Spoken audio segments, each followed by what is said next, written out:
Bonjour à tous et merci d'être venus si nombreux pour ce début de colloque. Normalement, les organisateurs m'ont dit qu'on n'était pas censé de prendre la parole, les présidents de séance, mais je vais quand même dire quelques mots puisqu'on a Barbara Cassin étant absente. Mais rassurez-vous, je ne parlerai pas 10 minutes, je fais 5 seulement.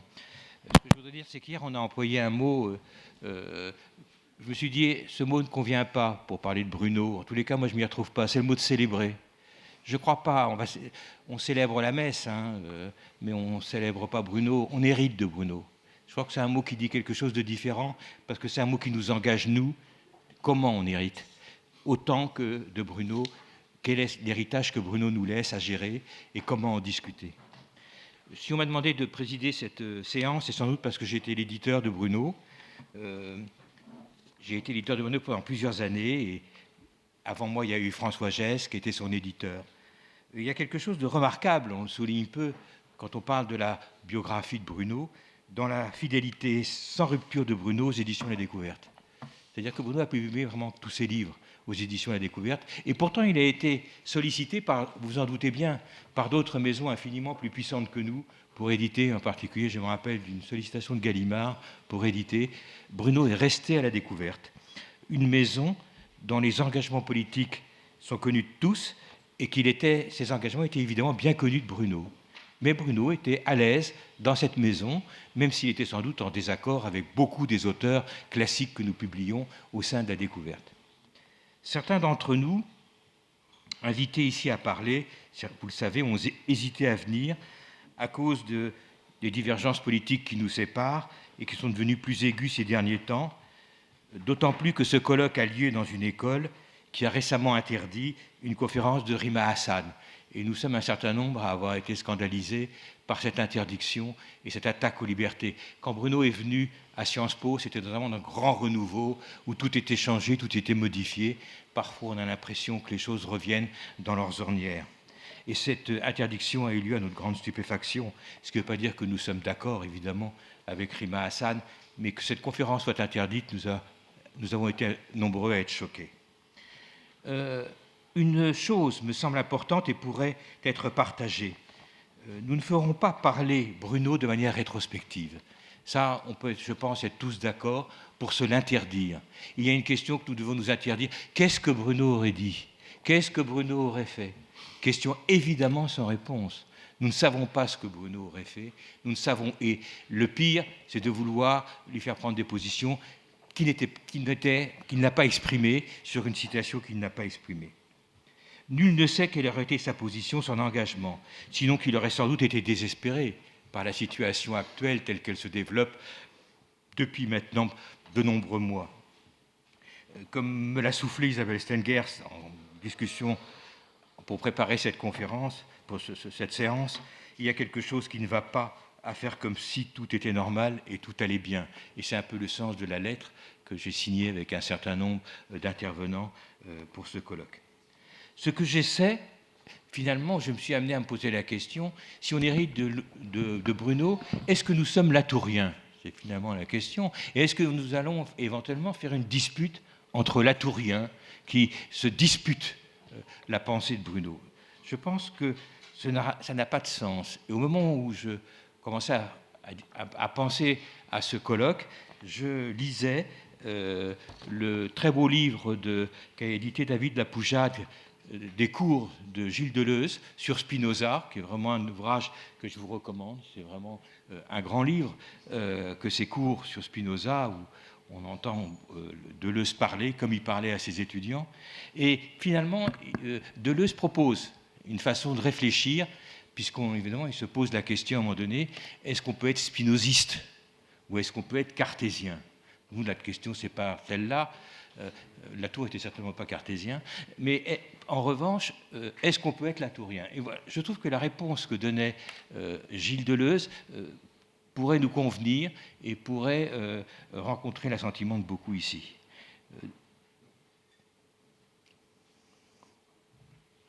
Alors, c'est pour cela que je viens à ce quatrième point. Si vous vous traitez comme une manière d'être, et ce n'est pas une question de réflexion, il faut avoir le goût pour cela, cette affaire de sensibilité. Il y a des sensibilités substantielles. Je rêve vraiment de faire un truc sur la sensibilité philosophique. Les sensibilités, c'est comme cela que vous trouverez les auteurs que vous aimerez chacun. Je ne suis pas en train de vous dire « soyez spinoziste », parce que je m'en fous.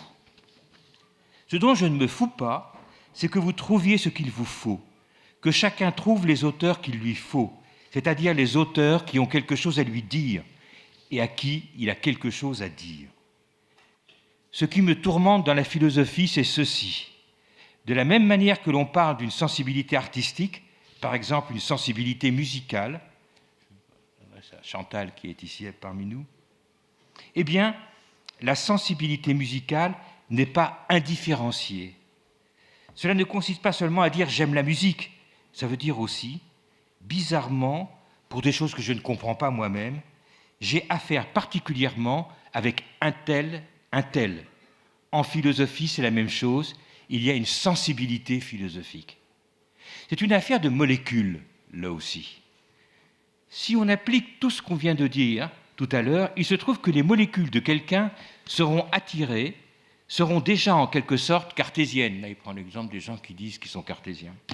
Il y a des cartésiens, je comprends, un cartésien, c'est quelqu'un qui a bien lu Descartes et qui écrit des livres sur Descartes, mais ce n'est pas très intéressant. Il y a quand même des cartésiens à un niveau meilleur. Ils considèrent que Descartes leur dit quelque chose à l'oreille. À eux, quelque chose de fondamental pour la vie, y compris la vie la plus moderne. Je prends mon exemple. Descartes, ça ne me dit rien. Ça me tombe des mains. Ça me fait chier. Pourtant, c'est évident qu'il a du génie.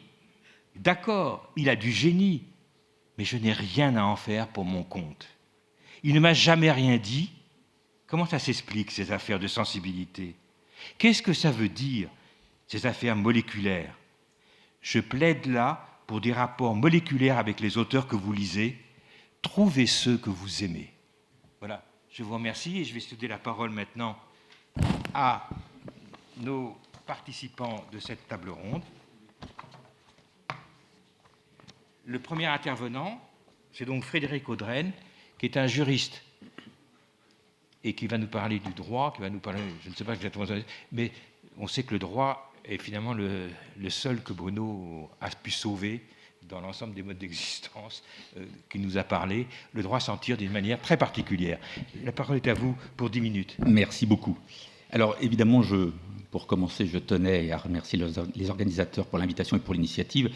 Quand nous serons au 3e jour de cette rencontre, ils seront certainement sevrés de temps de cette avalanche de remerciements, mais en ce début de rendez-vous, je pense que c'est important de les remercier chaleureusement.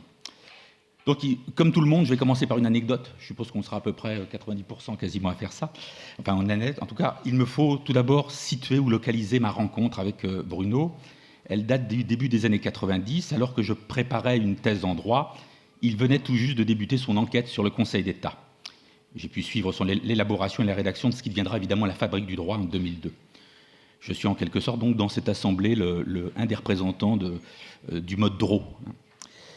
J'ai également eu la chance de prendre part avec assiduité comme auditeur libre au séminaire doctoral qu'il animait au CSI avec ses doctorants. Et je dois bien dire que ces séances m'ont quelque peu bousculé, en tout cas ont bousculé le juriste que je tentais d'être.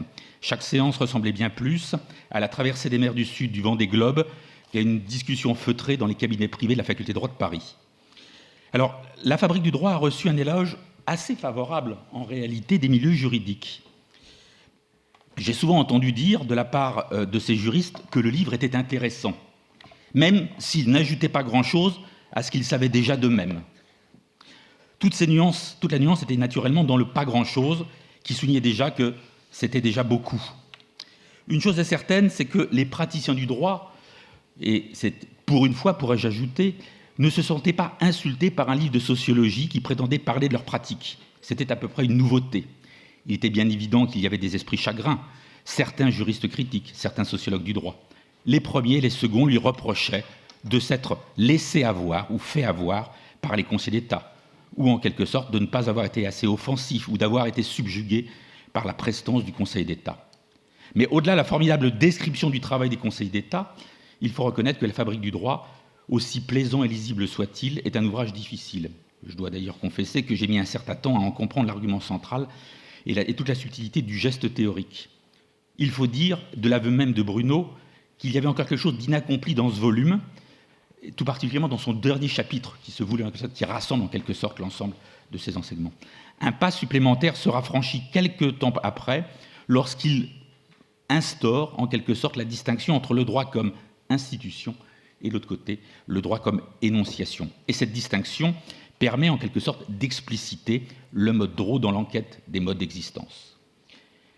La Fabrique du droit offre évidemment une description de ce que veut dire traiter juridiquement du monde ou de la réalité. L'adverbe est tout à fait important.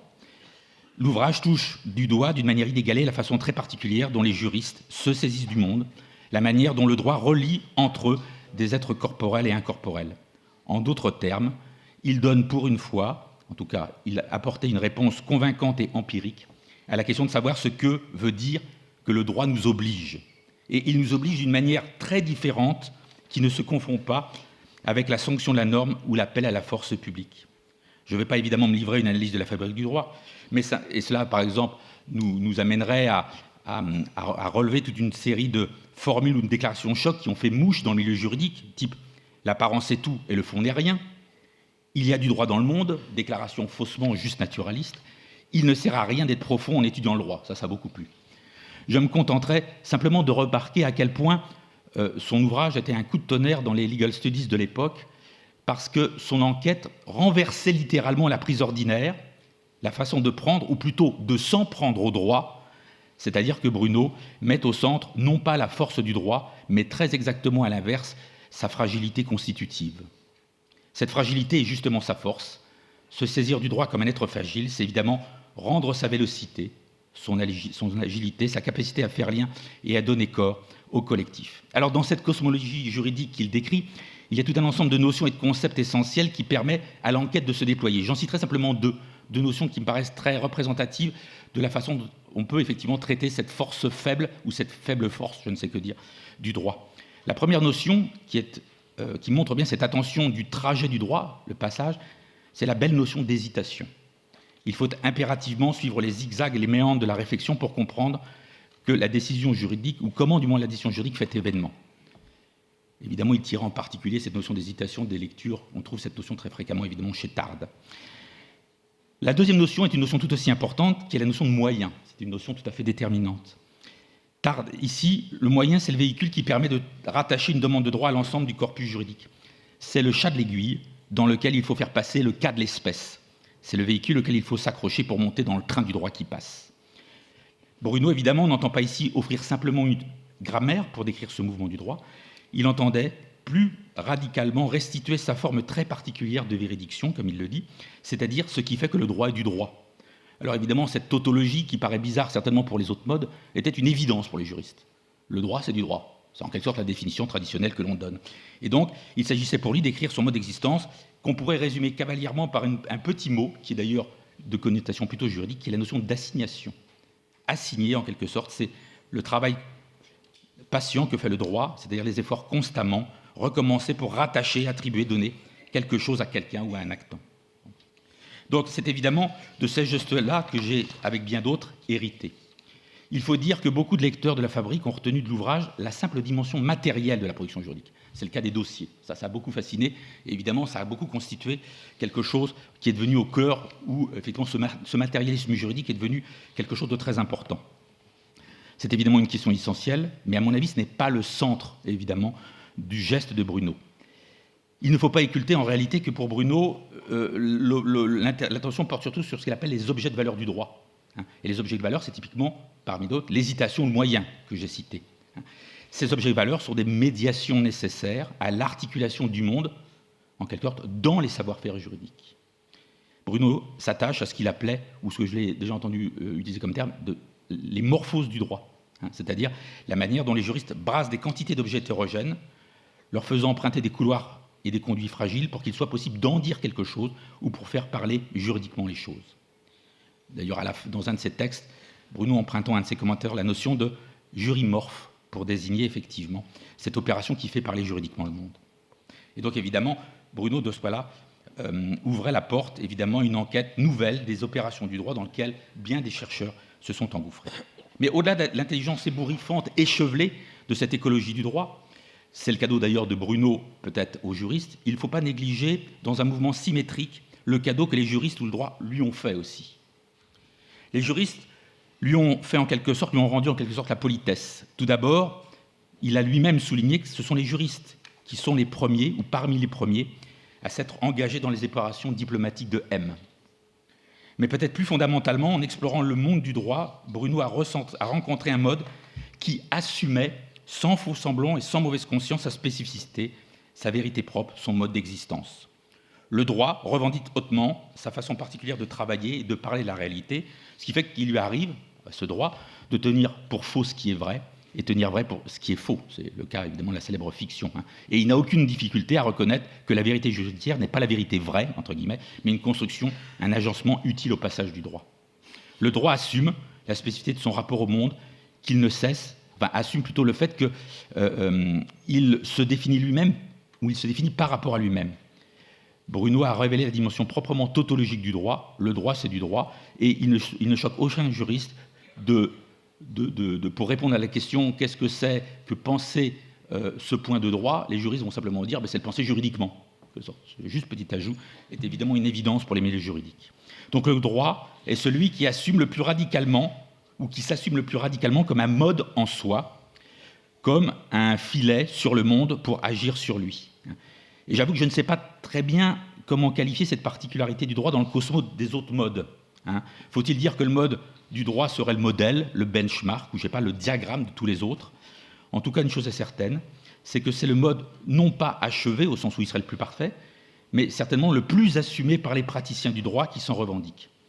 Au commencement était donc le droit, non d'un point de vue historique et d'un point de vue logique, puisque l'entreprise des modes d'existence devient possible ou peut se déployer au moment même où le droit manifeste ses propriétés monadiques, en quelque sorte, et ce qui précipite l'enquête sur les modes d'existence. Alors pour terminer, juste peut-être une petite remarque. Je voudrais peut-être souligner ce que j'appellerais avec humour le juridisme méthodologique de Bruno. Bruno a rappelé que le droit a su, à sa philosophie, plutôt une philosophie du droit, ou en tout cas une sociologie qui lui sont complètement intrinsèques.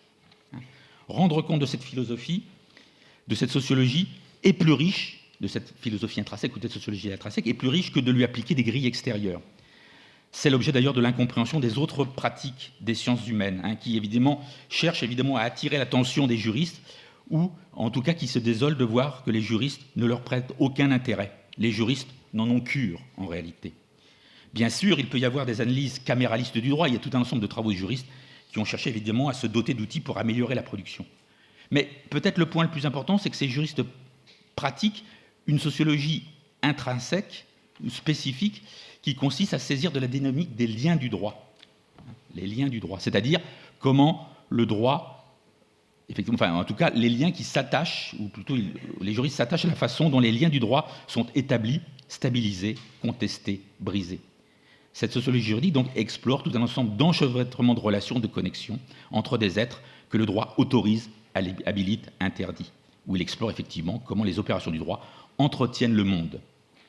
Comment ne pas voir dans ce geste sociologique des juristes, en quelque sorte, ce que Bruno cherche à faire en invitant à une sociologie de l'association? N'est-ce pas un hasard si Bruno s'est trouvé un ancêtre chez Gabriel Tarde, lui-même juriste, qui a élevé le syllogisme juridique au rang d'outil constitutif de la sociologie? Alors je ne prétends pas que le droit aurait inventé la sociologie de l'association, ou alors qu'il en aurait été le précurseur. Je constate simplement que la sociologie intrinsèque des juristes, pour utiliser un terme qui l'a beaucoup amusé, miroite en quelque sorte étrangement dans la sociologie de l'association. Le geste des uns fait écho au geste des autres. Il n'est peut-être pas besoin d'aller chercher très loin dans des causes mystérieuses, ce face-à-face surprenant ou ce vis-à-vis surprenant. Peut-être faut-il simplement le chercher dans l'activation de la trame exégétique dont Bruno a rappelé qu'il était à la fois commun à la science et au droit. En tout cas, il faudrait effectivement explorer cet étrange dialogue en vis-à-vis entre cette sociologie de l'association et la démarche des juristes quand ils cherchent évidemment à réfléchir sur ce qu'ils font. Il me semble qu'il y aurait effectivement un grand intérêt à interroger ce que j'ai appelé faute de mieux ce juridisme, hein, ou en tout cas, au-delà de ça, il a permis, ou il permet en tout cas aux juristes de se ressaisir d'une sociologie juridique sans excuser de ne pas s'ajuster aux attentes des sociologues ou des philosophes. Et cette volonté, c'est sans doute cette force du travail de Bruno de permettre à une pratique particulière, ancienne, vieillie, on a dit souvent le plus vieux métier du monde, de s'appuyer sur une entreprise cosmopolitique, effectivement, pour lui redonner un certain aura, ou en tout cas une certaine fierté. Merci beaucoup. Merci à vous.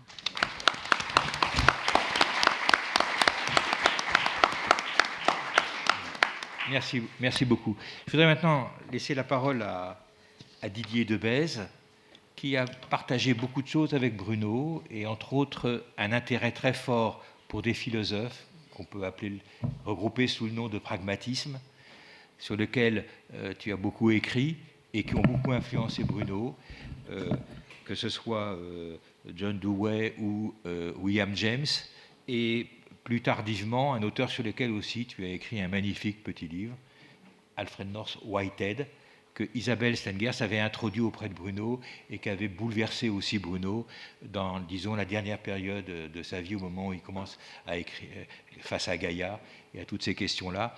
La place de Whitehead a été très importante et je crois que tu as joué un rôle important dans toute cette histoire-là. Je conseille vraiment ton petit livre sur Whitehead, qui est un livre très important. Je te laisse la parole, Didier. Merci. Je remercie évidemment les organisateurs. Je suis très honoré d'être ici et aussi à cette table, d'avoir cette discussion. Alors, Philippe a commencé l'introduction à cette table ronde en disant peut-être que la question est moins l'hommage que la reprise et que ce qu'il faudrait qu'on mette sur la table et ce dont on devrait discuter, c'est les reprises. Alors, je vais vous parler d'une reprise possible, celle de l'enquête sur les modes d'existence, et je vais partir d'un moment dans les dernières rencontres que j'ai eues avec Bruno, et un moment qui a été pour moi très important. C'est le 15 décembre 2021. Je donne à ça un côté daté, précis. 15 décembre 2021, quelques semaines plus tôt, j'avais reçu un message très bref de Bruno. Pourrais-tu venir à la rue Danton, présenter tes recherches et rencontrer Frédéric Louzeau? Donc je m'attendais à faire un exposé, j'avais travaillé, j'avais lu tous les travaux de Frédéric Louzeau. J'arrive, on était 4. Donc j'avais bien travaillé. Et en fait, Bruno voulait, à ce moment-là, nous avait conviés pour discuter de quelque chose qui lui tenait à cœur. Beaucoup de choses lui tenaient à cœur, mais celle-là aussi. C'était la reprise possible de l'enquête sur les modes d'existence. Et le constat qu'il faisait à ce moment-là, c'est qu'il avait négligé, pris par une nouvelle actualité, pris par Face à Gaïa, pris par Où atterrir, il avait négligé cette œuvre, son opus magnum, l'enquête sur les modes d'existence. Cette œuvre qui lui avait pris tant de décennies à écrire, toujours postposée, il n'avait pas pu le faire. Il le dit avec beaucoup d'humour dans une interview avec John Trash. Il dit « J'étais trop pris dans le service après-vente des premiers livres. Le service après-vente m'avait un tout petit peu éloigné de l'œuvre à faire, l'enquête sur les modes d'existence. » On s'est vu à 4 et on a décidé à ce moment-là d'imaginer ce que pourrait être, de reprendre l'enquête après les autres livres. Pas se remettre dans l'enquête, mais ce serait quoi relire l'enquête après la question de l'intrusion de Gaïa, la question du champ des terrestres. Donc reprendre l'enquête qui avait été un tout petit peu délaissée par une autre actualité absolument urgente. Et est-ce qu'on pouvait la relire ? On a lancé toute une série de séminaires, de cours, une conférence à laquelle malheureusement finalement Bruno n'a pas pu assister. Je retiens de cette période et des discussions avec Bruno de nouvelles dimensions de l'enquête, des choses qui y étaient mais qui n'avaient peut-être pas été mises avec assez d'intensité et sur lesquelles je voudrais partager avec vous des éléments qui, à mon sens, et suite à ces discussions, auraient pu être peut-être déployés avec beaucoup plus de force et qui nous engageraient aujourd'hui pour réinterroger la place de la philosophie, principalement, c'est mon domaine. Et il est vrai que j'ai eu d'abord des rapports avec Bruno qui passaient par des figures. Très belle citation qu'a donnée d'ailleurs Philippe de Gilles Deleuze. On entre en philosophie, on est en philosophie d'abord par des contacts avec des noms propres, avec des singularités, des personnalités très singulières. Et moi, les rapports que j'ai eus avec Bruno sont d'abord passés par Gabriel Tarde, par James, par Whitehead, aussi un peu par Soriot et Simondon. Et donc, la question que je voudrais poser, c'est que fait Bruno à la philosophie et quelle fonction, pourquoi la philosophie a été si centrale pour Bruno? Ce n'est pas une idiosyncrasie, ce n'est pas un goût particulier à côté du travail, c'est au cœur même du travail. Et je pense qu'on peut dire que la philosophie lui a permis d'explorer quelque chose aussi sur le statut des idées, non pas des idées comme des représentations et des généralisations, non pas des idées comme de simples supports de représentation, mais les idées comme des puissances, des agents, des puissances agissantes, comme le disait hier Philippe Descola. La question est aussi la lutte des idées. Eh bien, je pense qu'il y a chez Bruno une fonction de la philosophie qui est une fonction d'exploration de ce que j'appellerais une éthologie des idées. Les idées fonctionnent dans des milieux, se développent. Il y a des idées prédatrices et il y a des idées qui viennent créer de nouveaux compagnonnages et des nouvelles fonctions, qui viennent intensifier les expériences, toute une éthologie des idées. Je voudrais mettre en évidence ce que j'appellerais des gestes, 4 gestes de la pensée de Latour dans l'enquête. Je parle de gestes pour en marquer le caractère opératoire, pragmatique, parce que je ne crois pas qu'il y a une philosophie générale chez Bruno. Il y a d'abord une puissance opératoire, des gestes de pensée qui doivent être repris, qui doivent être réactualisés, qui doivent faire événement et qui doivent rendre une nouvelle sensibilité, de nouvelles orientations de pensée. Je nommerai donc 4 gestes, des gestes qui sont présents dans l'enquête, mais qui sont venus soit tardivement dans l'écriture, soit ont été recouverts parfois par d'autres choses. Le premier geste, ce serait presque les gestes d'une philosophie empirique, d'un pragmatisme spéculatif, d'un empirisme métaphysique. Bruno aimait bien les oxymores pour présenter son travail. Donc dans ces tensions problématiques, ce sont 4 gestes. Je ne dis pas qu'ils sont exclusifs, je ne dis pas non plus que la philosophie est exclusive et qu'elle devrait occuper une place centrale. Je dis simplement que ce sont des 4 gestes qui peuvent définir une posture par rapport à la philosophie de Bruno. Le premier geste, et ce sont des impératifs, ils doivent se dire sous la forme exclamative, c'est diagnostiquer.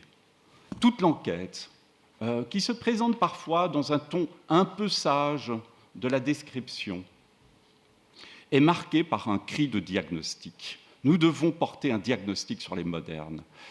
Et diagnostiquer, c'est partir d'une certaine étiologie, d'une certaine question sur les maladies, sur les poisons qui animent la pensée moderne. Diagnostiquer, le vocabulaire est présent dans l'enquête, mais par touche. On a des mots ou des expressions comme « soigner les modernes ». Est-ce qu'ils peuvent se soigner? Est-ce qu'ils doivent être soignés? Jusqu'où peuvent-ils être soignés? Ou bien faut-il définitivement les laisser à leur maladie? Une diététique apparaît aussi, le mot diététique apparaît dans l'enquête. Il faut cerner des poisons et puis surtout, un terme que Isabelle Sengers a beaucoup utilisé aussi, c'est le terme de pharmacone. Il nous faut un pharmacone, c'est-à-dire une connaissance des lieux instables où les idées peuvent être à la pointe du poison et du remède, de la chose qui sauve et de la chose qui condamne. Et ce jeu constant qu'on trouve dans l'enquête, c'est-à-dire comment une idée était à la base quelque chose qui venait qualifier l'expérience différemment, qui venait lui donner une intensité forte, c'est par une étrange trajectoire transformée, retournée contre elle-même, et est devenue un poison, une puissance de dévastation. Et il nous faut cerner ces moments de basculement, parce que si nous les cernons, nous pouvons peut-être en changer le cours. Si nous n'avons pas cerné le fait que toute idée a pu être à un moment une puissance de qualification, qu'elle a été une invention contingente, particulière, un événement risqué, expérimenté, et que quelque chose s'est passé qui l'a transformé en un poison, qui pour les modernes va être un poison de dévastation. Là, je reprendrai des termes de Félix Guattari. J'aime bien mettre des liens entre entre Latour, Deleuze et Guattari. C'est ce que Guattari appelait la triple écologie. C'est des dévastations psychiques, environnementales et collectives. Les idées peuvent être des puissances de dévastation triplement écologique, dévastation des puissances de l'imagination, dévastation des rapports collectifs, dévastation environnementale. Donc tout un art du pharmacone de l'enquête. Le pharmacone, cet art de l'instable, cet art que les sophistes avaient exploré, je pense au travail de Barbara Cassin évidemment, cet art des connaissances instables, des connaissances sans garantie, mais aussi des expériences sans garantie, parce que nous pouvons toujours nous retrouver dans le point de basculement où ce qui était censé soigner vient empoisonner les choses. Donc, premier geste, diagnostiquer, poser pour chaque idée quelle puissance l'anime-t-elle, comment cette idée est-elle devenue une puissance de dévastation et d'appauvrissement, est-elle encore capable d'autre chose, jusqu'où cette puissance lui est devenue intrinsèque. Deuxième geste, établir ou cerner les amalgames qui recouvrent les idées. Les amalgames, la notion d'amalgame, je me souviens d'une discussion avec Bruno et Frédéric quand on préparait des séminaires, et on avait proposé de finalement relire toute l'enquête à partir de cette notion d'amalgame, de dire en fait l'enquête sur les modes d'existence devrait commencer par des amalgames, c'est-à-dire des sortes de poisons, des articulations mal interrogées, des idées qui sont des hybrides d'abstraction, produisant des sortes d'abstractions mal composées. Il faudrait commencer par ça. Et c'est des questions très pratiques. Dans un terrain, dans une situation, dans un événement, quel poison l'anime, c'est-à-dire quel amalgame. La notion d'amalgame est apparue chez Bruno très tard, en fait. Et même dans l'enquête, elle n'est pas présente dans les premières versions. Elle apparaît dans la version publiée, tardive. Dans les premières versions, la notion n'est pas du tout technique. Elle devient quelque chose d'un peu plus tardif et qui, moi, m'intéresse beaucoup parce qu'elle marque un changement de ton chez Bruno, un ton beaucoup plus dramatique, beaucoup plus intense, celui des dangers qui règnent sur la pensée, des dangers qui règnent sur la situation. Il ne suffit plus de simplement bien décrire les pratiques des modernes, il faut voir les poisons qui les animent. Les amalgames, il les nomme. On en a parlé hier, Philippe Descola en a mentionné l'un d'entre eux, sans doute le plus puissant, à savoir la nature. Ce sont des amalgames pour Bruno. Nature, matière, la croyance, le symbolique. Tous ces amalgames qui, en fait, se repèrent chez les modernes par la majuscule qui l'accompagne. Les modernes parlent toujours de certaines idées avec une majuscule, la croyance avec un grand C, la nature avec un grand N, la matière avec un grand M. Ce sont les indicateurs d'une puissance d'amalgame, et les modernes ont eu un goût immodéré pour les amalgames. Ils adorent les amalgames. Ils fétichisent les amalgames. C'est presque comme si le timbre de leur voix changeait dès qu'ils avaient affaire à un amalgame, comme s'ils étaient habités d'une puissance d'un autre nom. J'aime beaucoup un passage de James où James dit « Certains philosophes sont un peu comme le roi Salomon. Ils pensent que parce qu'ils ont le mot, ils ont la puissance sur la chose. N'oubliez pas que c'est juste un mot. La nature, c'est juste un amalgame. » Donc, placer les amalgames, ce serait pour moi, là les gestes dont je vous parle, c'est en même temps des reprises possibles. Prendre l'enquête comme une puissance de diagnostic, placer l'amalgame comme premier élément, c'est-à-dire cerner des poisons. Ensuite, instaurer des modes d'existence. Je me souviens, j'accélère. Hein, Ça va nous aider. Merci, Vincia. Je bénéficie de l'absence de Barbara. Ah d'accord, bon, je vous remercie. Je ferai un témoin si tu veux. Arrêtez, parce qu'on perd énormément de temps alors que j'essaie d'en gagner. Je me souviens d'une discussion avec Bruno sur les modes d'existence. Il m'avait invité à un cours qu'il donnait au Bernardin, suite à l'ensemble des événements qu'on avait mis en place. Et j'arrive, je donne mon cours, et je dis, voilà, devant les étudiants, les modes d'existence, ça ne se décrit pas des modes d'existence, parce que ça n'existe pas des modes d'existence. Ça s'invente, ça se crée, ça s'instaure. Et Bruno me regarde, est pris d'un éclat de rire, et dit, écoute, ça fait 3 cours que je donne sur il faut décrire les modes d'existence. Et tu viens, tu dis, ne les décrivez surtout pas, vous perdez votre temps en fait. Et donc on a discuté, et il a eu l'amitié de me faire croire qu'il était plus ou moins intéressé, plus ou moins convaincu par ce que je lui disais. Donc je vous le redis, j'espère que vous me ferez la même amitié que celle qu'il m'a fait à ce moment-là. La raison pour laquelle j'ai dit ça, c'est parce que la notion de mode d'existence telle que Bruno l'hérite, elle vient d'une tradition, c'est la tradition qui va de Simondon à lui-même.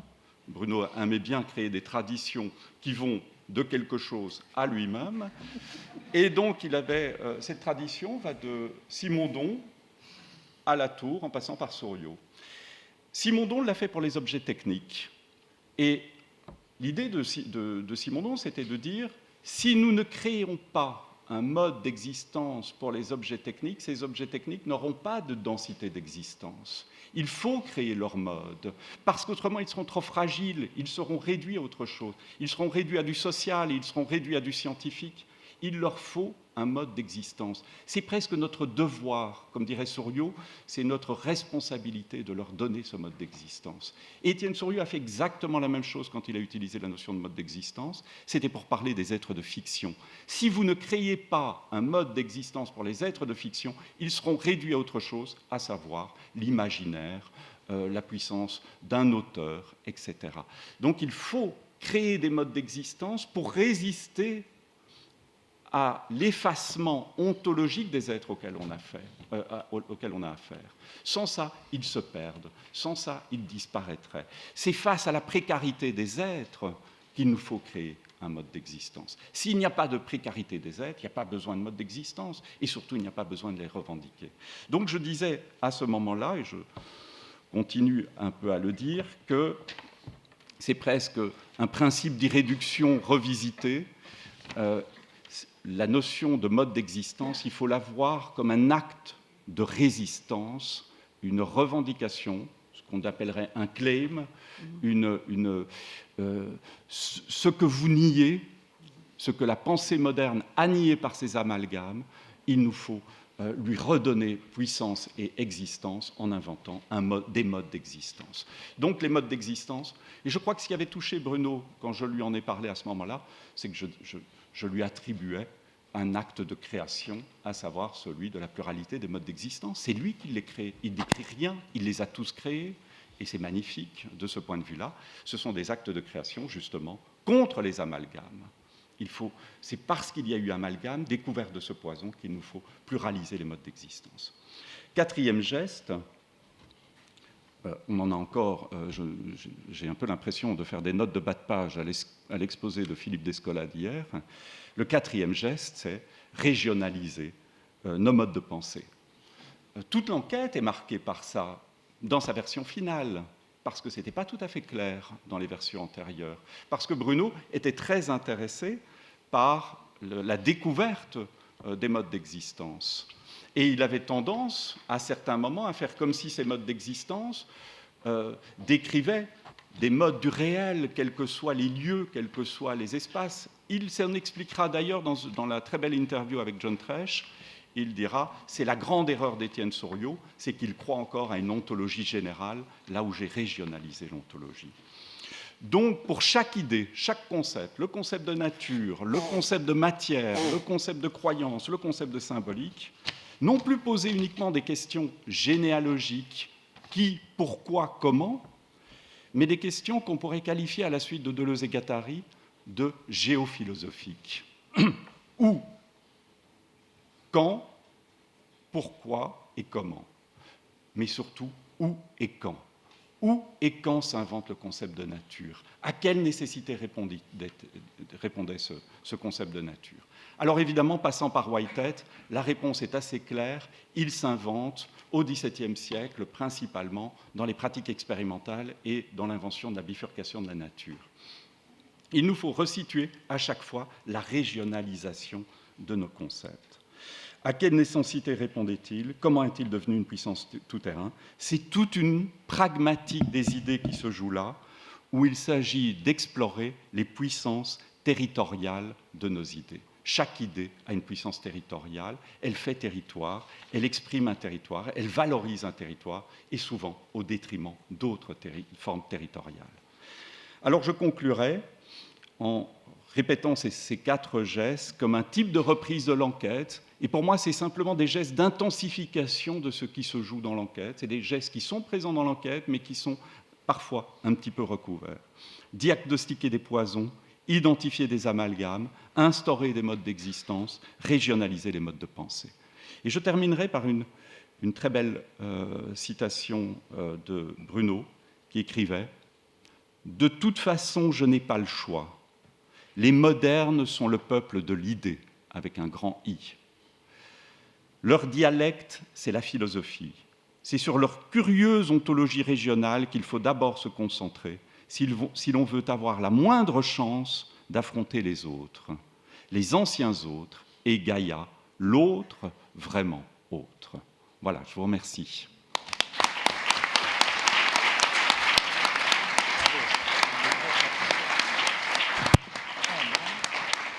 Bon, je voudrais beaucoup remercier Didier Debèze et vous comprendrez maintenant pourquoi Bruno avait beaucoup insisté pour que tu viennes avec lui enseigner à Sciences Po au moment où il est passé à Sciences Po.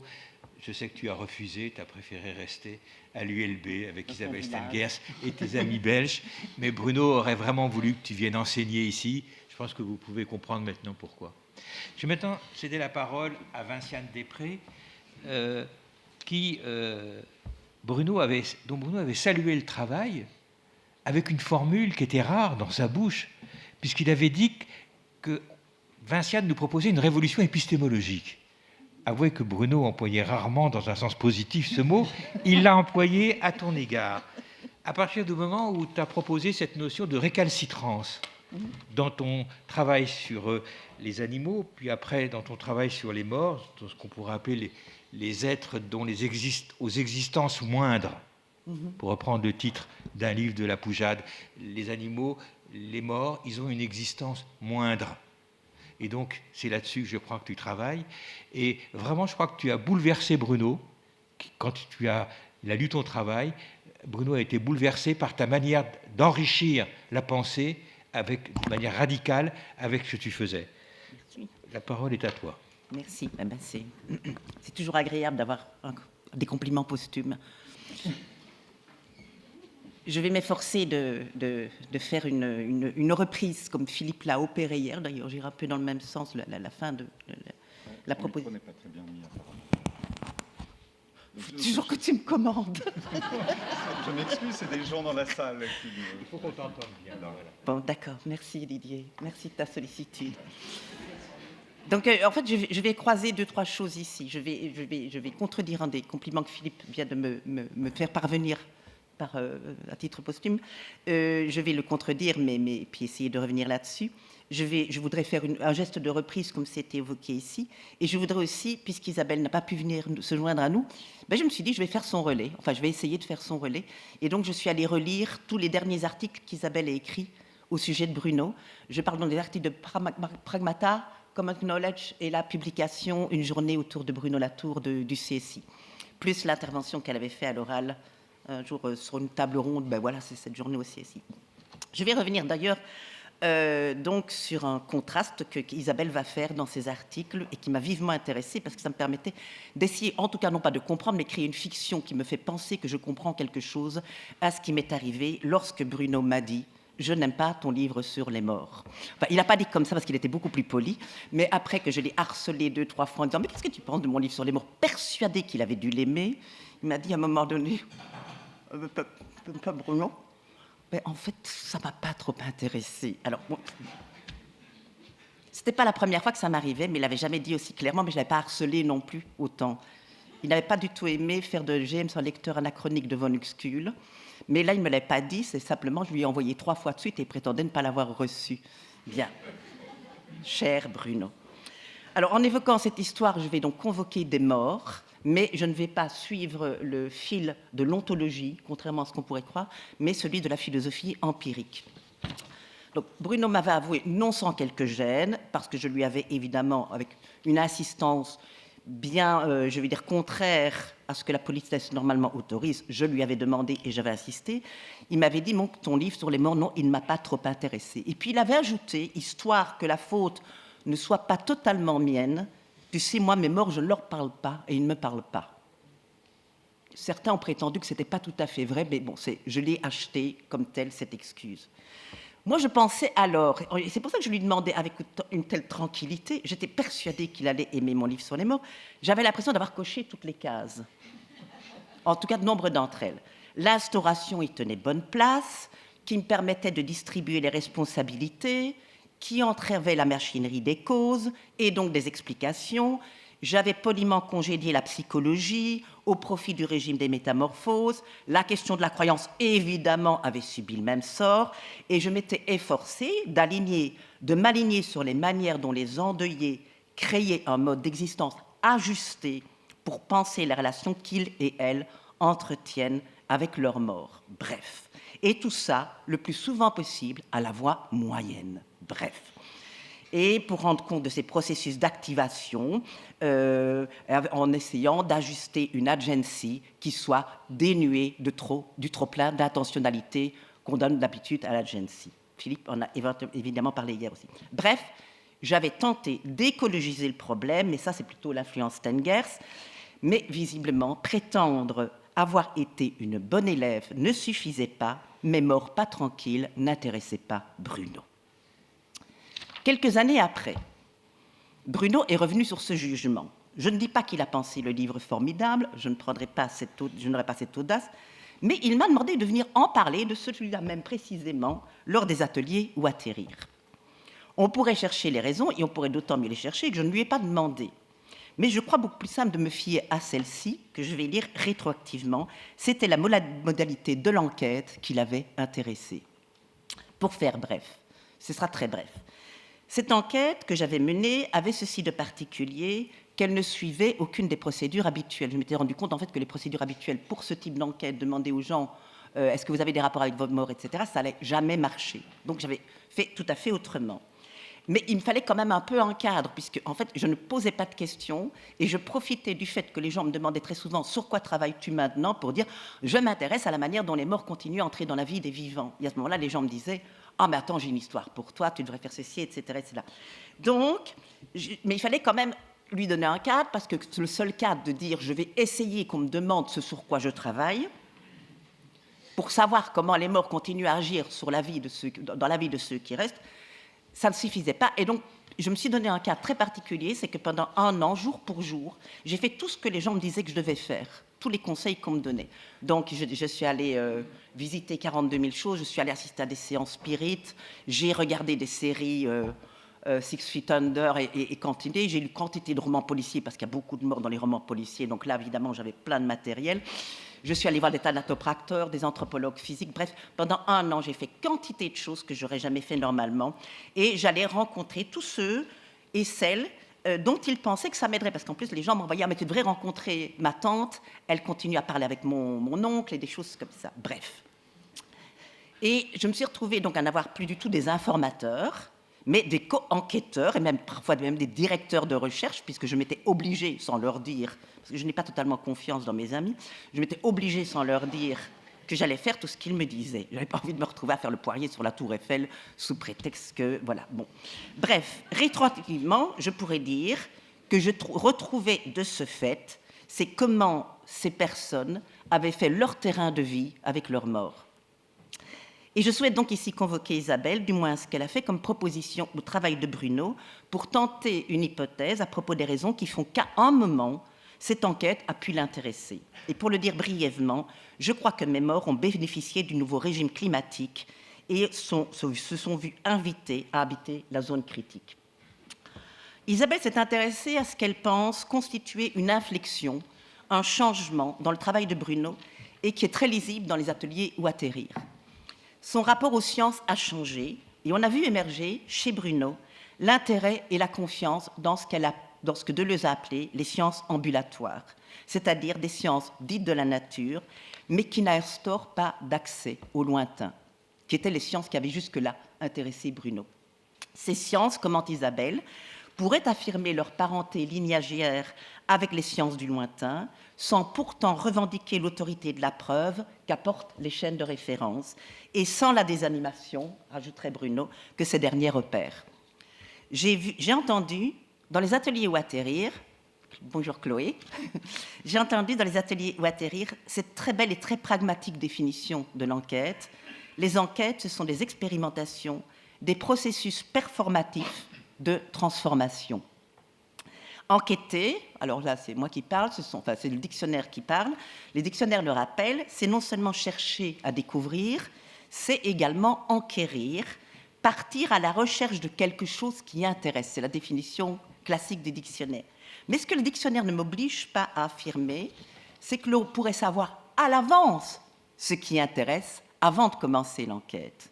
Ne serait-ce pas justement le cas que l'intérêt émerge de l'enquête elle-même? Et si on demande aux membres du consortium ou Atterrir à quoi servent les enquêtes, certains vous répondront très concrètement par cette formidable proposition: ça sert à changer de perception, c'est-à-dire d'affect. Et si on demande en quoi consiste le travail des ateliers, le sens de tous les dispositifs qui sont mis en place pour lancer des enquêtes, Chloé Latour et Jean-Pierre Sévos répondront: il s'agit de se rendre apte à l'enquête, de s'équiper d'une nouvelle sensibilité et de cultiver l'art de s'adresser de manière ajustée.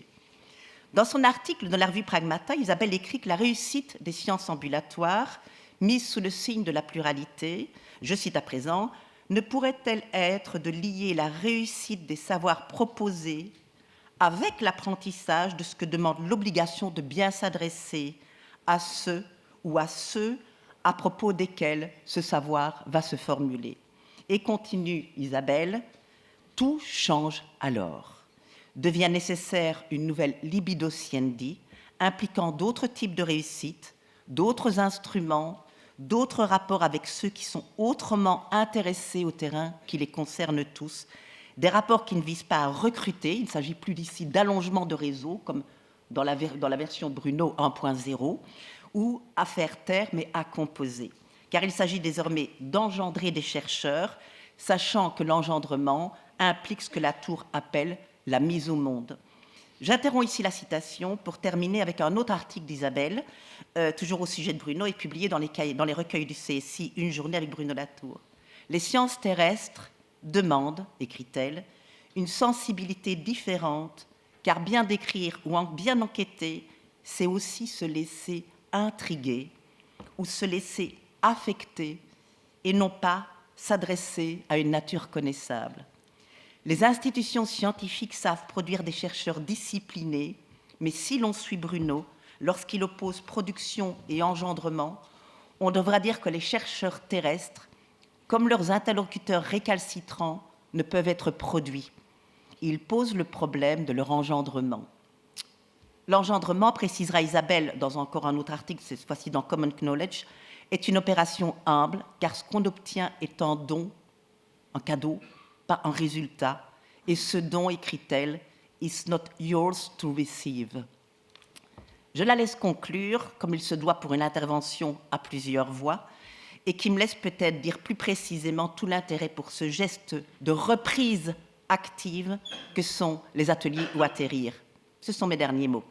Si l'espoir que Latour n'a cessé à nourrir doit être prolongé sur un mode contemporain, ce n'est peut-être pas le souci moral et les scrupules qui doivent être réactivés, mais des pratiques sensibles et irréductiblement collectives qui transmettent à ceux qui viennent la confiance dans leur capacité à participer à la fabrique du monde. Merci.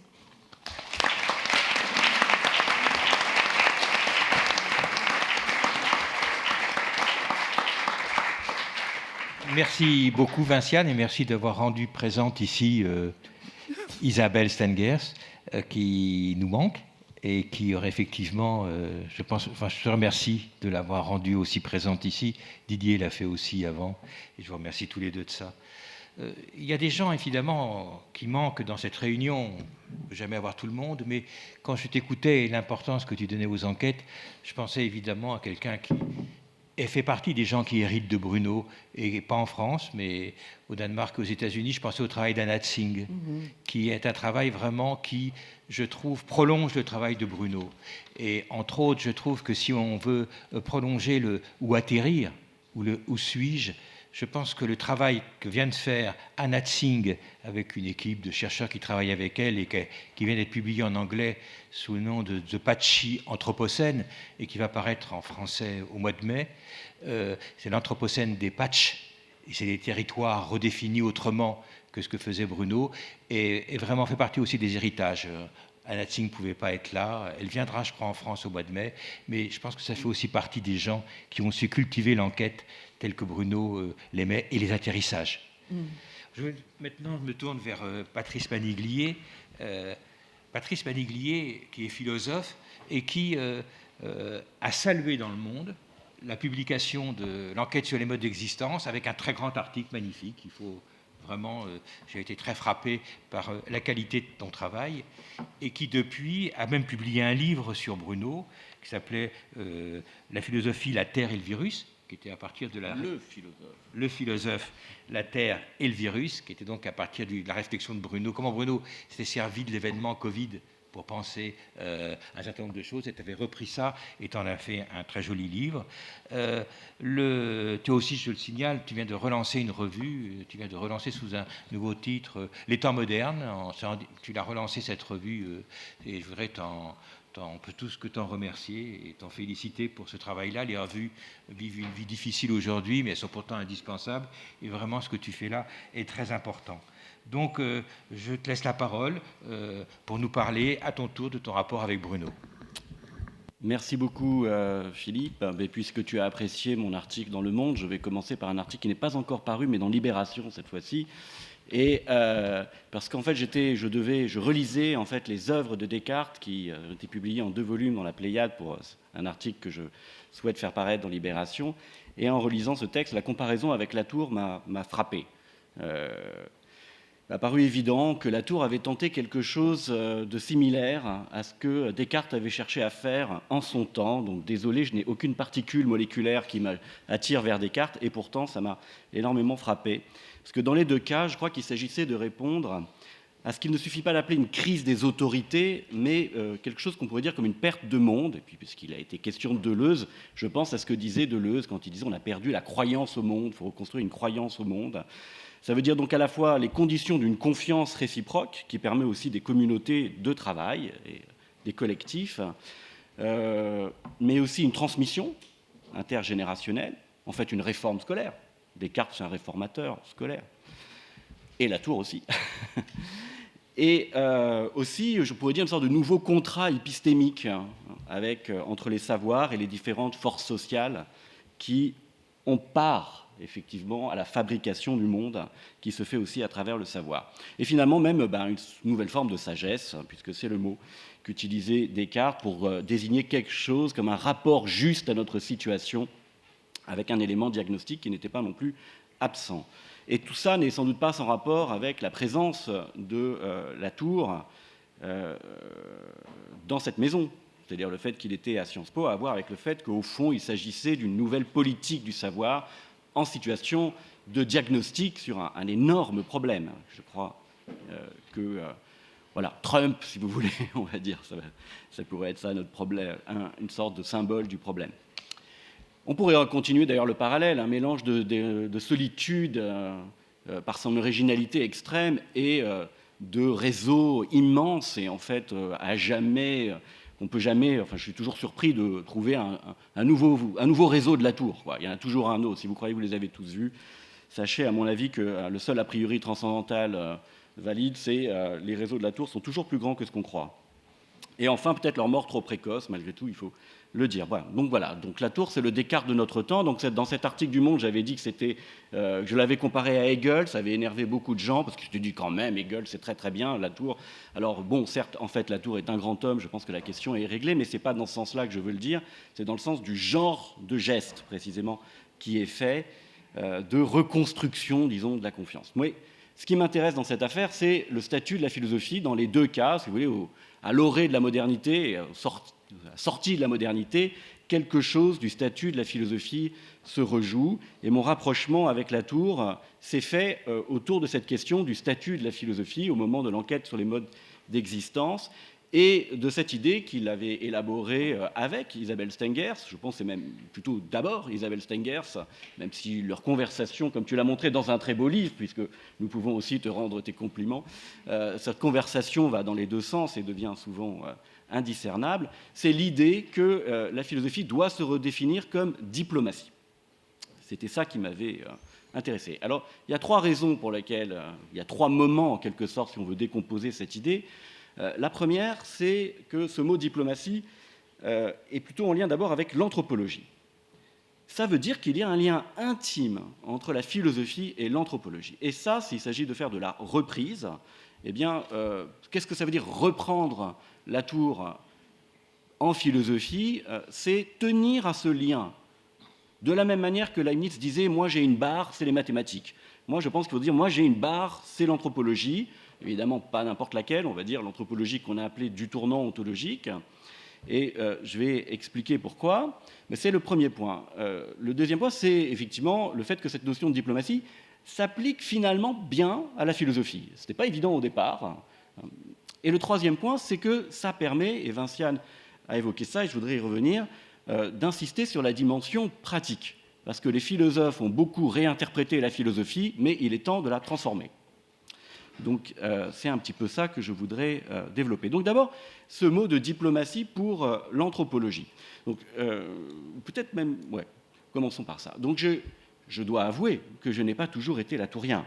Je le suis devenu. Je le suis devenu en particulier grâce à la lecture de Viveros de Castro. C'est lui qui m'a convaincu de l'intérêt de l'œuvre de Bruno Latour. Et après, j'étais aspiré. Voilà. Je ne sais pas si vous avez connu cette expérience. Mais qu'est-ce qui m'intéressait au départ? C'était l'idée selon laquelle l'anthropologie est une forme de savoir qui procède par immanentisation. C'est le mot, je crois, exact, même s'il n'est pas très agréable. Symétrisation, c'est beaucoup plus joli, donc je suis sûr que vous voyez ce que je veux dire. Mais au fond, c'est l'idée selon laquelle il n'y a pas de position de surplomb du sujet du savoir par rapport à ce au sujet de quoi il se propose de produire un savoir, et que le sujet du savoir finit toujours par être sur le même plan qu'eux. Mais pour aller jusqu'au bout de cette idée, en fait, je pense qu'il faut dire que le sujet du savoir doit se redécouvrir au cours de son savoir comme une variante, non pas d'objet, mais d'altérité virtuelle.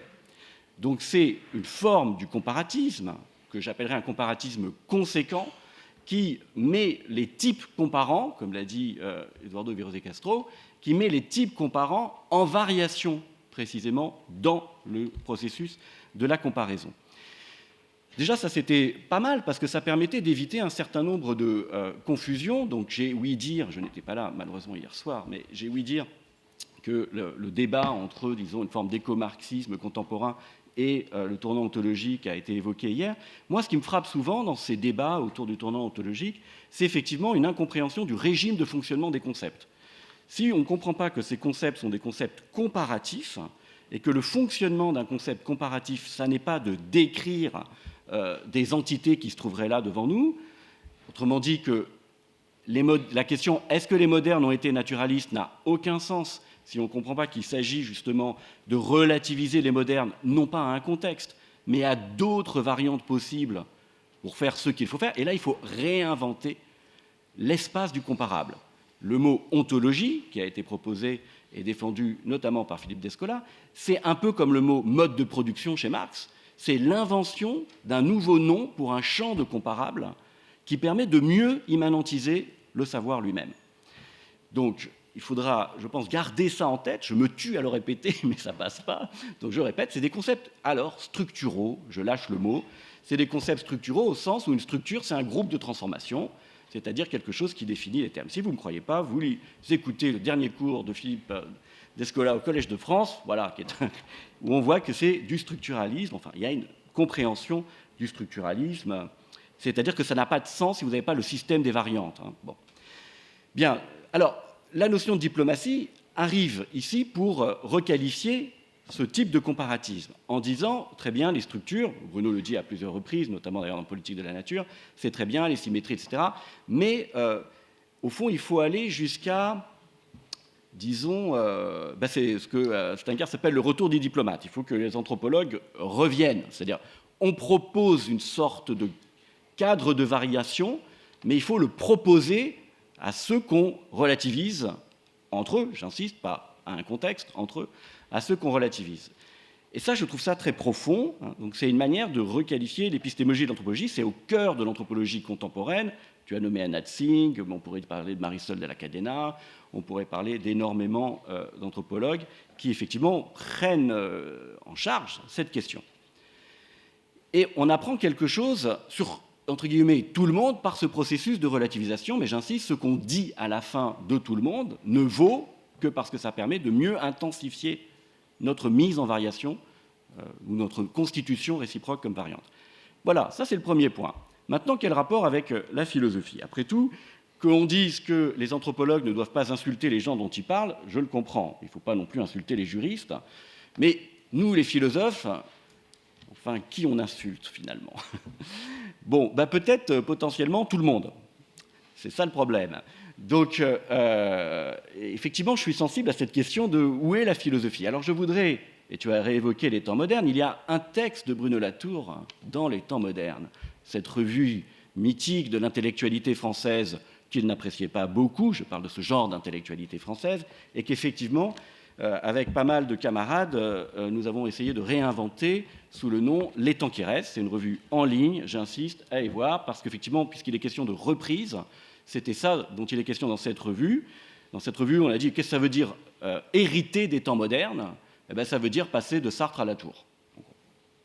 Donc voilà, dans ce texte-là, il y a un texte alors qui est assez amusant, parce que c'est un texte que j'avais beaucoup tanné Bruno, puisqu'on a des anecdotes, on a été un peu invité à faire des anecdotes. Alors on va dire celle-là, pour qu'il fasse un texte, parce que je l'embêtais beaucoup avec l'idée de système. Enfin, quand même, tu as un système, tu vois bien que tu fabriques une sorte de philosophie, arrête de dire que c'est pas vrai, tout ça. Et ça lui plaisait pas du tout. Et donc, il m'a répondu par un texte très amusant, parce qu'il m'a envoyé ça. Et en fait, c'est un entretien avec une jeune anthropologue chilienne, dont j'ai cherché le nom sur tous les réseaux, pas trouvé.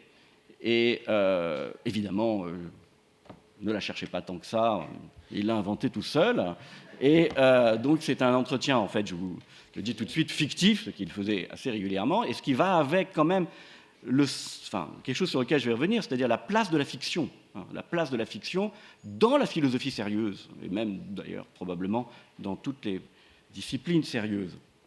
Et donc ce numéro portait sur la question: la philosophie française a-t-elle l'esprit de système?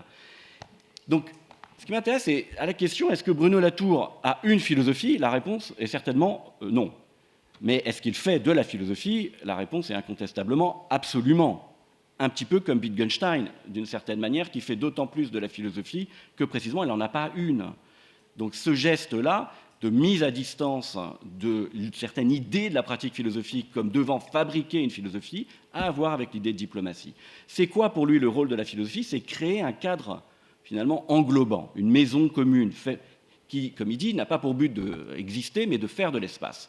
Et ce que je pense ici important, c'est de se dire, bon, pourquoi est-ce qu'il faudrait qu'il y ait... Donc il dit, l'anthropologie maximise la différence, la philosophie, elle va recomposer. Ça se discute, mais c'est comme ça. Et ce que je trouve intéressant, c'est de se dire, pourquoi il faut recomposer? Pourquoi il faut oser proposer des cadres, des métaphysiques, finalement?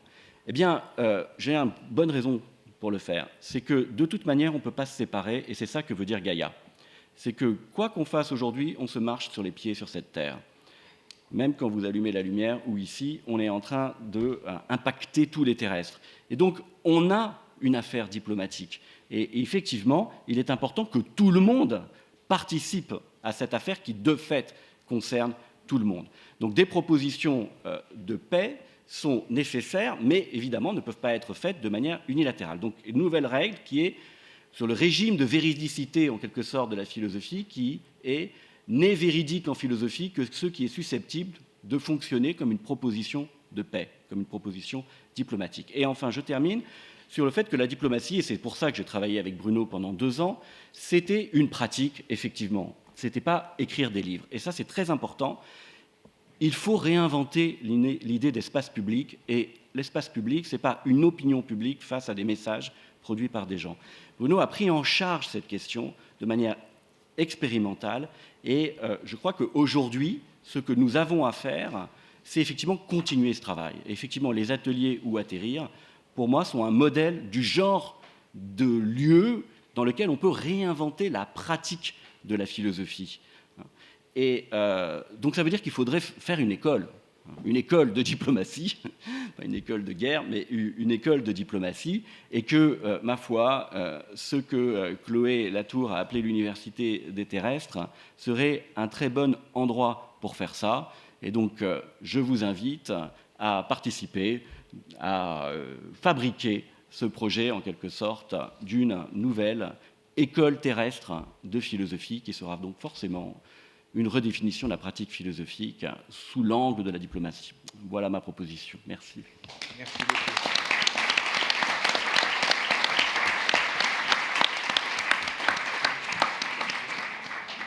Donc, il est 10h22, on peut se donner jusqu'à 11h, je pense, avant la deuxième table ronde. Et ça marche pas, si. Là, ça marche. Bon.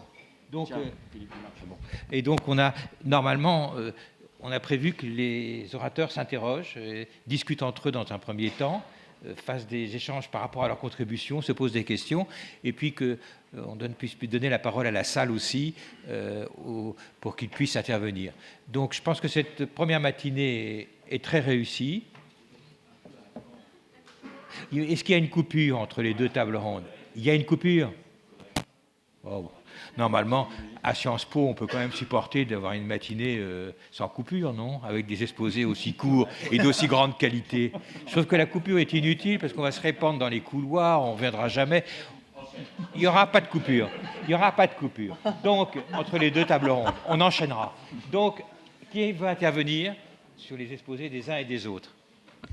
Ou sur... oui, comme enfin, non, mais c'est prévu comme ça. Alors, déjà, on a suffisamment bouleversé les choses. On va pas en rajouter une couche. Voilà. On récalcitre. Comment? On récalcitre. Voilà. On donne la parole à la salle. Donner la parole à la salle. Oui. C'est d'accord. Hein. Oui. J'espère. D'accord. Bon, alors la parole est à la salle. Parler tout seul de diplomatie. Oui, je me plie. Donc, qui voudrait intervenir pour soit intervenir, soit poser une question, soit réagir? La liberté la plus totale va régner dans cette séance.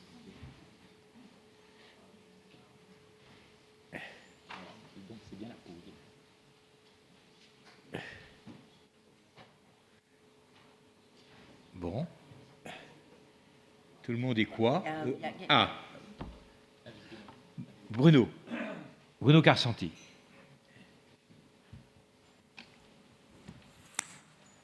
Oui, d'abord merci, vraiment, c'était... on entendait la parole de Bruno dans chacune de vos interventions, et peut-être que je vais partir de la toute première, celle de Frédéric, et essayer de tirer une question pour chacun de vous. Pour moi, Bruno était un penseur des institutions, en fait. De l'institution, du fait institutionnel. Alors, c'était un penseur subversif des institutions, mais c'était quand même un penseur des institutions. Et j'ai mieux compris à l'exposé de Frédéric pourquoi. Parce que, en fait, d'ailleurs, Philippe l'a dit en ouverture, le mode droit s'en sort dans les modes d'existence, il s'en sort mieux que les autres, il est sauvé et il a un avantage. Et ce que tu as dit, Frédéric, si je t'ai bien entendu, c'est qu'au fond, il a un avantage parce que c'est le seul qui assume le fait qu'il est un mode d'existence. Alors, la question c'est, qu'est-ce qu'on fait avec cette singularité du droit, hein? Et le bouclage de la table ronde était idéal de ce point de vue, hein, puisque, au fond, la pratique diplomatique à laquelle je crois que tu as raison, correspondait vraiment son intention philosophique formulée à la fin de sa vie, Patrice, reprend cette question de ce que le discours institutionnel, bien compris, ou ramené à ses capacités, en fait, ou à ses puissances d'agir, hein, rend encore possible. Voilà. Et la diplomatie, est-ce que c'est quelque chose qui est pensé sur le mode de la proposition? Est-ce que c'est pensé sur le mode de la liberté d'exposition réciproque des points de vue? Ou est-ce que c'est quand même quelque chose qui agit comme une construction institutionnelle nouvelle? Voilà. C'est ma question et elle circule un peu dans l'ensemble des exposés que j'ai entendus. Alors, qui est-ce qui veut réagir? Patrice? Merci. D'ailleurs, je n'ai pas remercié les puissances invitantes, mais j'en profite pour vous remercier d'ailleurs tous les deux. Moi, j'ai l'impression que, je suis tout à fait d'accord avec toi, que la question de l'institution est au cœur du projet, mais qu'avant l'institution vient l'expérimentation. Et que ce que Bruno a essayé je crois, de fabriquer, y compris pour la philosophie, dans l'enquête sur les modes d'existence, ce sont effectivement des expérimentations qui ont une dimension fictive. Il introduit le jeu de rôle partout, mais en philosophie en particulier. Et donc, c'est pour ça qu'on a toujours le sentiment de quelque chose qui est à la fois dérisoire et essentiel dans les dispositifs dans lesquels il s'investissait, qui n'est pas le seul à inventer d'ailleurs. Ça, je crois que c'est important, c'est-à-dire qu'il faut d'abord commencer par multiplier en quelque sorte les expériences pour ensuite pouvoir instituer, d'où l'idée d'ailleurs de distinguer énonciation-institution. D'abord, on cherche à capter, comme le disait Didier, d'abord on cherche à capter cette chose et ensuite on va effectivement créer les institutions idoines pour ce régime propre de véridicité. Mais il faut d'abord commencer par les multiplier. Et dans l'état actuel, nous ne sommes pas au stade, je pense aujourd'hui, diagnostic, nous ne sommes pas au stade de l'institution. Le temps de l'institution n'est pas encore... On est au stade de l'expérimentation. Ça me fait penser, quand je vois notamment ceux qui pensaient à propos de la politique, mais y compris ce qu'on essaye de faire, notamment pour les temps qui restent, je veux dire, ça fait penser un peu, il faut imaginer le début du XVIIIe siècle et des gens comme Rousseau qui imaginaient ce que pourrait être une politique différente. Je pense qu'on est réellement dans une situation de ce genre et que moi j'ai envie vraiment de le prendre au sérieux de ce point de vue-là, c'est-à-dire que de le voir comme un prophète, donc qui propose effectivement des petites expérimentations en disant il faut jouer à ça parce que c'est de toute manière ça qui arrivera. Donc moi je prends le pari que les ateliers au atterrir sont en fait la politique de l'avenir pour l'humanité. Didier, tu voulais intervenir, alors ça marche pas. Ça devrait marcher. Est-ce que ça marche? Oui? Non? Non, alors, tu prends l'autre micro. Ah, d'accord. Merci. Merci pour cette question qui, effectivement, articule pas mal de choses. Ce qui m'intéressait dans la question de la diplomatie et l'exposé là, de Patrice, c'est... en fait... Bruno était rendu sensible à ça, effectivement, par Isabelle Stengers. Et Isabelle Stengers l'avait découvert principalement dans la figure de Leibniz. C'est Leibniz, le philosophe diplomate. Et Leibniz l'est d'abord dans le constat de la guerre.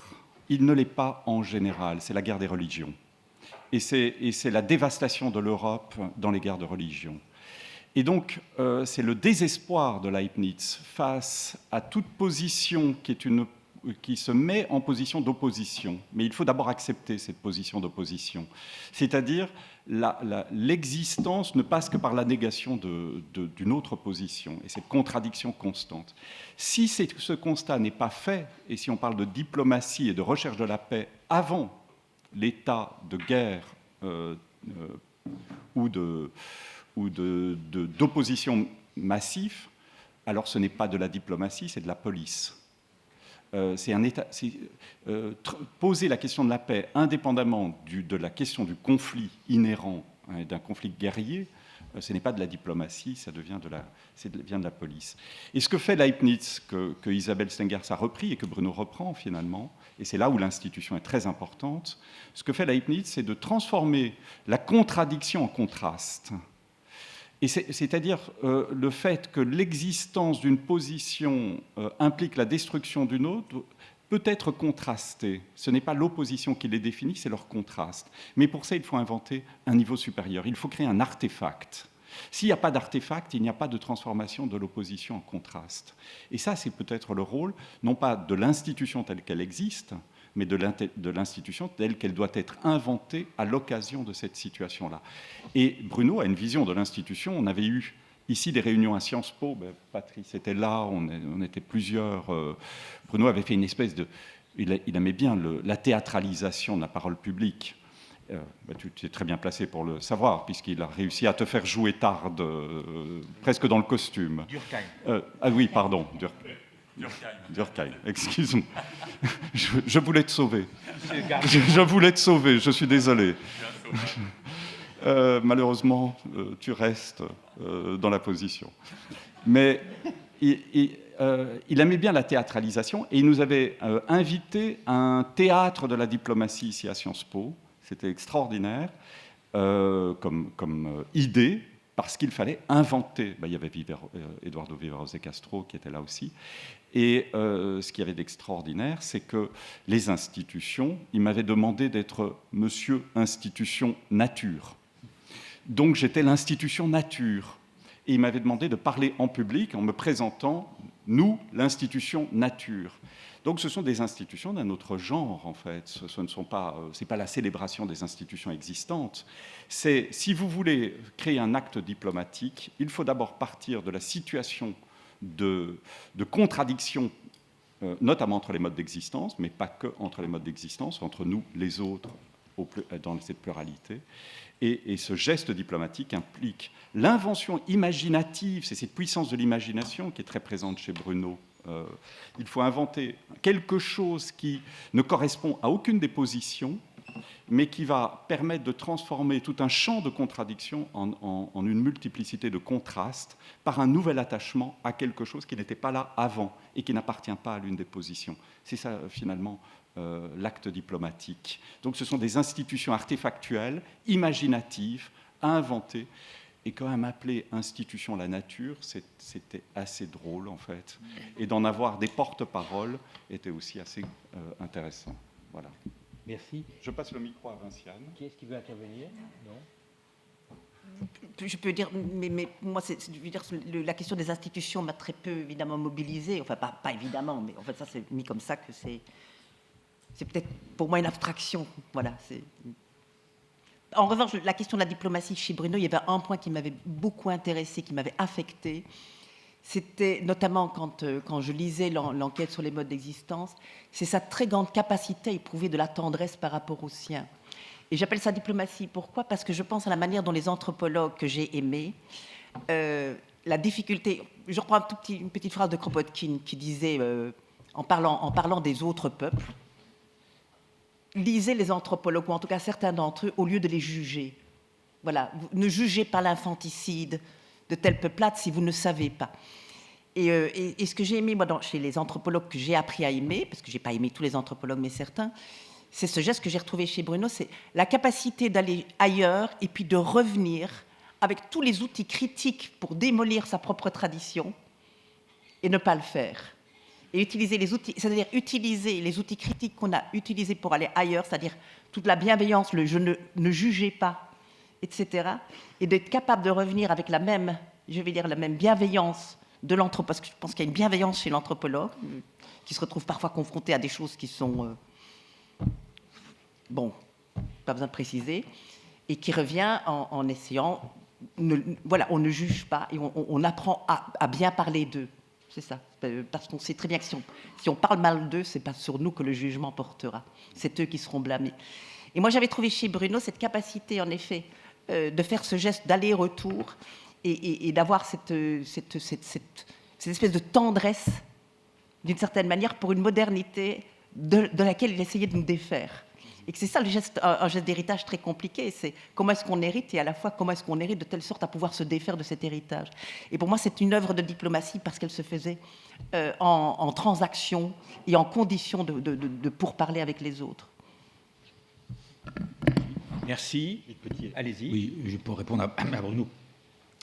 Je crois effectivement que, comme il vient d'être dit, l'institution, c'est quelque chose qui s'invente. Donc, ce n'est pas quelque chose, évidemment, qui est donné. Et de ce point de vue-là, c'est pour ça que peut-être le plus mauvais mode pour le penser, c'est justement le droit. C'est-à-dire qu'on ne peut pas partir du droit pour inventer l'institution, parce que justement, cette question du droit est trop déjà contaminée, en quelque sorte, ou trop lestée par cette logique institutionnelle pour pouvoir le penser correctement. Donc, il y a là une sorte de faux ami, c'est-à-dire que l'institution, c'est évidemment quelque chose qui est absolument indispensable ou central dans sa réflexion, mais c'est évidemment le plus mauvais mode d'entrée sur cette question-là, c'est justement ce qui paraît le plus naturel, à savoir le droit, en quelque sorte. Et donc, d'où l'effort qu'il a cessé de faire d'arracher, en quelque sorte, cette question du droit, justement, à l'institutionnel, dans un premier temps. C'est-à-dire qu'après, ça ne veut pas du tout dire qu'il a la possibilité d'y revenir, ou en tout cas d'y retourner, mais par d'autres voies, en quelque sorte. Donc là, il y a une sorte un peu paradoxale qui consiste à dire que le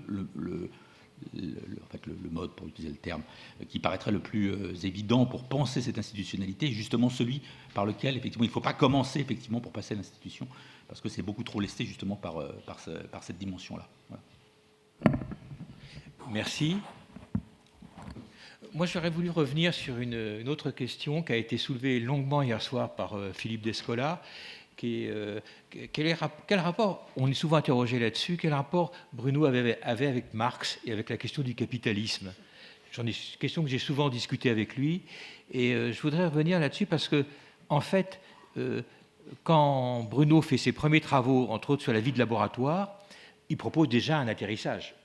Il dit déjà, si vous voulez comprendre comment les sciences se font, regardez comment les scientifiques travaillent, observez-les dans les laboratoires. Il propose un premier atterrissage. Et c'est là peut-être les seuls textes où il va citer Bachelard, qu'il ne portait pas dans son cœur. Il cite la formule des travailleurs de la preuve, qui est une formule de Bachelard. Là, il la reprend. Il faut regarder ce que font les travailleurs de la preuve. Bon. Et donc, travail profondément pragmatique. On comprend pourquoi il va s'intéresser aux pragmatistes après, et à James et à Dewey. Mais quand Bruno propose ça, j'en ai souvent discuté avec lui, il a été très surpris de la réaction des marxistes. Il pensait que les marxistes allaient... Cet effort de matérialisme, où il leur disait, on va enfin être matérialiste, c'est toujours dans toute son œuvre, il dit, être enfin matérialiste, contre les faux matérialistes qui sont des idéalismes déguisés. Et Bruno était très surpris de la réaction des marxistes, qui ont tout de suite repoussé son travail et son œuvre. Pourquoi ? Parce qu'au moment où Bruno faisait ça, le marxisme universitaire était le marxisme althussérien, qui fusionnait justement avec l'épistémologie bachelardienne. Althusser, c'est la fusion d'un certain héritage de Marx avec Bachelard, éventuellement Canguilhem, avec toutes ces idées de coupure épistémologique, de rupture épistémologique, d'idéologie, de science, etc. Enfin, tout ce qui est passé. Et ça, d'une certaine manière, c'était complètement, d'un seul coup, le heurt ne pouvait être que brutal, parce que le marxisme universitaire, je précise bien, parce qu'il n'y avait pas simplement le marxisme althussérien, il était même assez minoritaire dans les organisations politiques. Mais le marxisme, tel que les universitaires le connaissaient, celui auquel Bruno était confronté, c'était un marxisme qui fusionnait avec l'épistémologie au moment où Bruno déclenchait la guerre contre les... Parce que si Bruno avait amené une guerre, c'est la guerre contre les épistémologues. Il détestait vraiment les épistémologues. Et donc, c'est vraiment... Il y a eu une rencontre impossible, là, à cause de cette situation-là. La deuxième chose où Bruno était souvent interrogé, moi j'ai suivi souvent Bruno en librairie, et je me rappelle des derniers travaux qu'il a présenté quand il a présenté son mémo sur la nouvelle classe écologique à la librairie à la Une. Il y avait plein de jeunes, entre autres de jeunes écologistes, de jeunes activistes, qui lui disaient « Mais pourquoi tu parles pas ? Pourquoi vous ne parlez pas de capitalisme ? Pourquoi il n'y a jamais le capitalisme chez vous ?» Et Bruno a eu cette réponse qu'on avait discutée aussi un peu avant. Il a dit « Mais je suis comme Marx de ce point de vue-là. Regardez bien, Marx ne parle jamais de capitalisme. » Donc c'était une façon de s'en tirer qui valait ce qu'elle valait, mais c'est exact, sa réponse est exacte. Marx parle du capital, parle des classes capitalistes, mais il ne substantifie jamais la notion de capitalisme avec un mot unique. Et c'est vrai que, par ailleurs, quand on lit le mémo sur la nouvelle classe écologique, j'avais fait un texte de réaction qui a été publié dans Terrestre à ce texte qui s'appelait Lettre ouverte à mes amis marxistes, pour leur dire regardez ce que Bruno vient d'écrire là, ça devrait vous intéresser, ce mémo sur la nouvelle classe écologique, où il y a beaucoup de choses qui ne sont pas dites, mais par exemple, c'est vrai que la notion de classe sociale telle qu'il l'emploie là, il l'a pris chez toi, Bruno, Karsanti, c'est inspiré d'Elias, né de classe pivot, etc. Mais en même temps, il brouille les pistes parce qu'il parle de lutte des classes, il parle ici de Gramsci. Ici d'ailleurs Gramsci comme dans les choses les plus banales de Gramsci, donc c'est pas d'une originalité folle ce qu'il dit là-dessus. Mais là, j'ai vu aussi dans ce mémo, qui est un des textes que j'aime beaucoup parce que c'est un texte où Bruno hésite beaucoup. C'est un texte qu'il a le plus hésité à publier, où il l'a repris pendant des mois et des mois. Il a repris ce texte, il l'a discuté avec certains d'entre vous qui sont ici présents. Hein, je vois parmi vous certains d'entre eux qui avaient lu toutes ces versions précédentes de ce texte, de ce mémo, qu'il a présenté, qui considérait que ce n'était pas un livre. Donc je sais que quand on a publié son dernier livre, l'écologie, la religion face à l'écologie, il n'a pas voulu qu'on mette dans ses références, il voulait pas qu'on mette dans ses références bibliographiques le mémo. Pour lui, ce n'était pas un livre, c'était un mémo au sens propre du terme, une espèce de mémorandum. Voilà les questions qui se posent, voilà où nous en sommes. Et il avait regardé bien le livre, il se présente avec une maquette très spéciale pour qu'on puisse la noter, pour qu'on puisse en rajouter. C'est un travail commencé, c'est un travail adressé aux activistes, plutôt le terme est plus juste, aux activistes de l'écologie, pour leur dire voilà des questions auxquelles vous ne pouvez pas échapper, auxquelles il faut réfléchir. C'est un des textes les plus hésitants, les plus... qu'on a peut-être le plus de mal à citer, à référencer, parce que c'est un texte qui a gêné beaucoup de gens, ce texte sur la nouvelle classe écologique. Moi, c'est un texte que j'ai beaucoup aimé, et je pense que c'était aussi... Il y avait quand même chez Bruno toujours cet aspect un peu... On s'est beaucoup amusé quand même avec Bruno.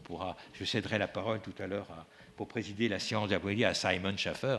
On a beaucoup ri, on s'est beaucoup amusé avec Bruno. Et je pense par exemple quand on a fait le 20e anniversaire du Centre de sociologie d'innovation Salgavo, où Bruno a revêti les habits de Pasteur pour refaire la conférence de Pasteur en public. Et d'ailleurs, il a cassé toute la verrerie, ce qui montrait sa maladresse, qui était sans doute pas celle de Pasteur. Mais on a beaucoup, et je me rappelle très bien de l'exposé de Simon sur la science anglaise et la science française. Enfin, c'était un grand moment de joie, ce 20e anniversaire du Centre de sociologie de l'innovation de l'École des Mines.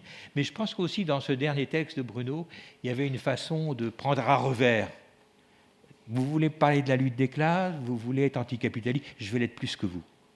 Je vais en faire plus que vous sur la question du capitalisme. Et c'est vrai que ce qui m'a frappé, c'est que, d'une certaine manière, quand on écoute bien Latour, le dernier Latour, c'est Latour très politisé, qui fait de la politique, qui expérimente ce que c'est de faire de la politique, c'est ça. C'est une véritable expérimentation qu'il fait avec les écologistes. C'est de dire, si vous, les marxistes, vous considérez simplement que la question écologique est une question supplémentaire, qui vient s'ajouter à toutes les questions que vous avez traitées précédemment, la question de l'égalité des femmes, la question de... Si ça devient une question supplémentaire, vous avez tout faux, vous ne comprenez rien. Ce n'est pas une question supplémentaire, c'est une question qui nous oblige à tout repenser. C'est une question cosmologique qui oblige à repenser tout, ce qu'est le capitalisme, etc. Je pense que c'était... Voilà, je voulais réfléchir parce que tu as beaucoup insisté hier soir, Philippe, je n'ai pas été forcément très réduit sur Malm, qui intéressait... Alors, Bruno, ça l'intéressait absolument pas, Andreas Malm. Je pense qu'il n'en a jamais lu, il a dû feuilleter vaguement, mais ça l'intéressait, c'était vraiment pas quelque chose qui l'intéressait. Par contre, il s'intéressait évidemment à des gens qui utilisent Marx. Toi d'ailleurs, souvent. Anna Tsing aussi, par exemple, beaucoup dans son dernier livre, ou d'autres auteurs, pour qui Marx est une ressource. Et c'est ça qui, évidemment, pouvait l'intéresser.